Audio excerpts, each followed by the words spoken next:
जय अष्टो पाठशाला में आपका स्वागत है। आज हम बात करेंगे शतभिषा नक्षत्र के बारे में। यह सौर मंडल का 24वां नक्षत्र है। इसके देवता वरुण देव हैं, यानी जलदेव। तिर्यक उदयमुखी नक्षत्र है। ये ऊपर की तरफ देखने वाला नक्षत्र है। इसके जो भी कार्य होंगे, ऊंचे ऊंचे कार्य होंगे, जैसे टावर होते हैं बिल्डिंगों के, या सिग्नल, फोन के सिग्नल, इस प्रकार के कार्य होंगे जो पृथ्वी से काफी ऊंचाई पर होंगे, ऐसे कार्य ये करता है। भादो मास में यदि ये नक्षत्र पड़े, भादो मास में यदि शतभिषा नक्षत्र पड़े तो इसका प्रभाव शून्य नक्षत्र का हो जाता है। तो नक्षत्र का प्रभाव काफी कमजोर हो जाता है, इसे हम शून्य नक्षत्र मानते हैं।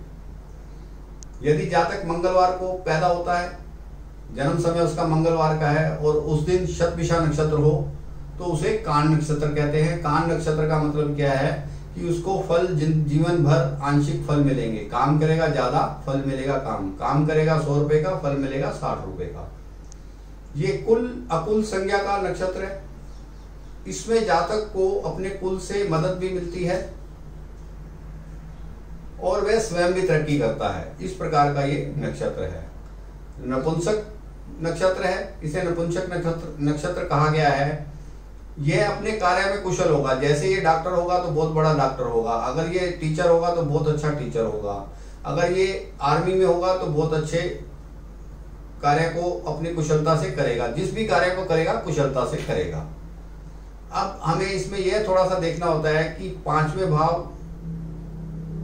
और 5वें भाव के स्वामी का और गुरु का यदि शतभिषा नक्षत्र से संबंध बन जाता है तो उस स्थिति में जातक को संतान से पीड़ा होती है, जातक संतान से दूर हो जाता है, या संतान का सुख उसका कम हो जाता है। यह भी हम इस नक्षत्र से देख लेते हैं।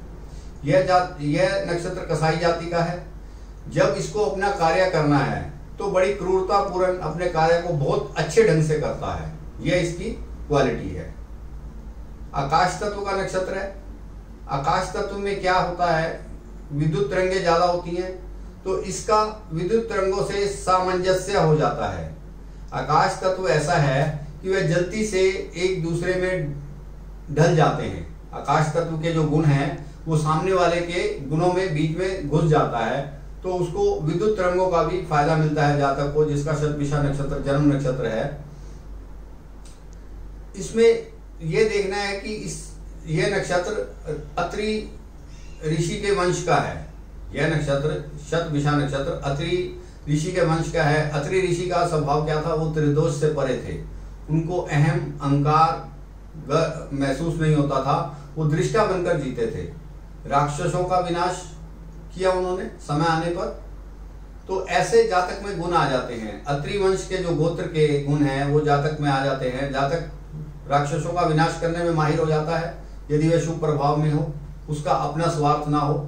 तो ऐसी स्थिति में हम समझ सकते हैं। इस नक्षत्र में कमी क्या है, ये चंद्र ग्रहण की वजह से, क्योंकि राहु जो है इसका स्वामी है नक्षत्र का, तो जातक को चंद्र ग्रहण लगा। सत्यानिष्ठा में कभी कभी कमी हो जाती है। चलते कार्य में उसको रुकावटें आने लग जाती हैं। मानसिकता में क्रूरता आ जाती है। अच्छा भला होता है लेकिन एकदम मानसिकता में क्रूरता आ जाती है। जब ऐसी स्थिति होती है तो जातक बिना सोचे समझे कार्य करने शुरू कर देता है। बार बार बिना सोचे समझे कार्य करेगा तो वह क्लेश पाता है, व्यसनों का उसको शौक हो जाता है। तो इस प्रकार की उसकी प्रवृत्ति बन जाती है। ऐसी स्थिति में हमें यह देखना है कि उसको, यदि उसका नक्षत्र यह पीड़ित हो जाता है किसी कारणवश, तो उसको क्या क्या पीड़ा हो सकती है। जातक की पिंडलियों में प्रॉब्लम हो सकती है, पिंडलियों की मांसपेशियों में प्रॉब्लम हो सकती है जब यह नक्षत्र पीड़ित होगा।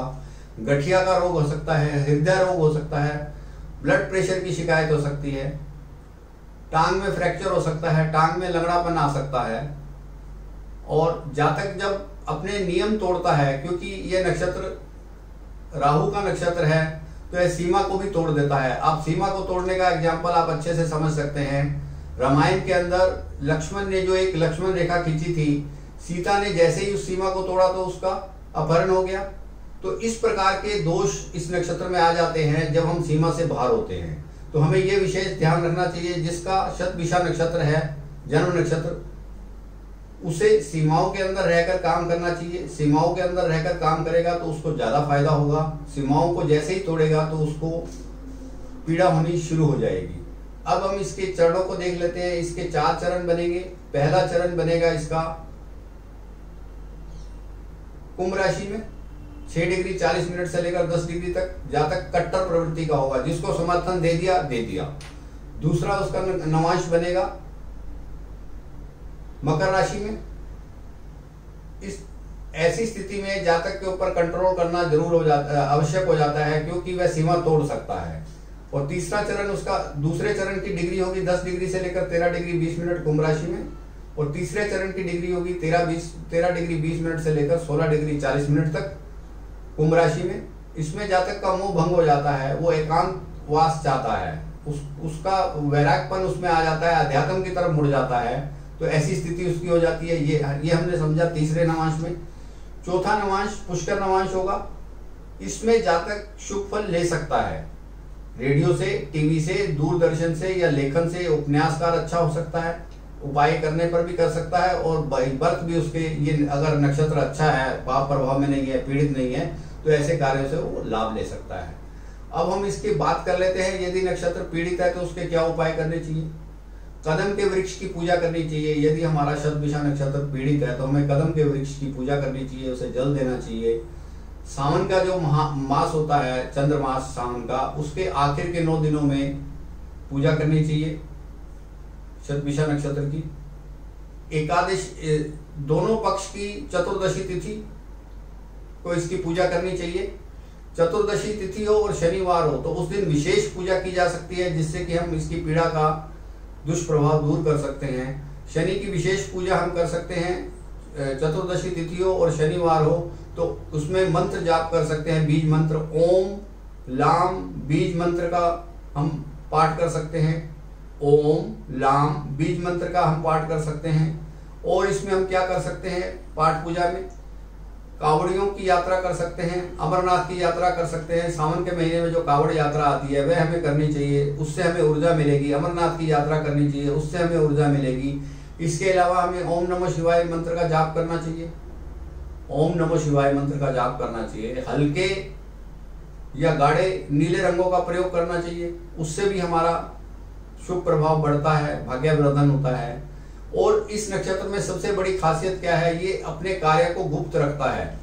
गुप्त रखने वाले नक्षत्र तो और भी हैं, जैसे अनुराधा नक्षत्र अपने कार्य को गुप्त रखता है, ज्येष्ठा नक्षत्र अपने कार्य को गुप्त रखता है, पूर्वाषाढ़ा नक्षत्र अपने कार्य को गुप्त रखता है। ये उनसे भी ऊपर है, एक हाथ और आगे। ये अपने कार्य आखिर दम तक बताता नहीं है। इसमें ये इसकी खास क्वालिटी है। यदि वह जातक मेडिटेशन करता है, चिंतन करता है, तो वह काफी तरक्की कर सकता है। तो शतभिषा नक्षत्र के बारे में हमने समझा कि आज हमने समझा शतभिषा नक्षत्र के बारे में, उसके शुभ प्रभाव के बारे में, उसके पाप प्रभाव के बारे में और उसके उपाय के बारे में। यदि यह वीडियो आपको अच्छा लगा हो तो आप इसे शेयर करें, लाइक करें और मेरे चैनल को भी सब्सक्राइब करें, जिससे कि मेरा आने वाला वीडियो सीधा आपको मिलता रहे।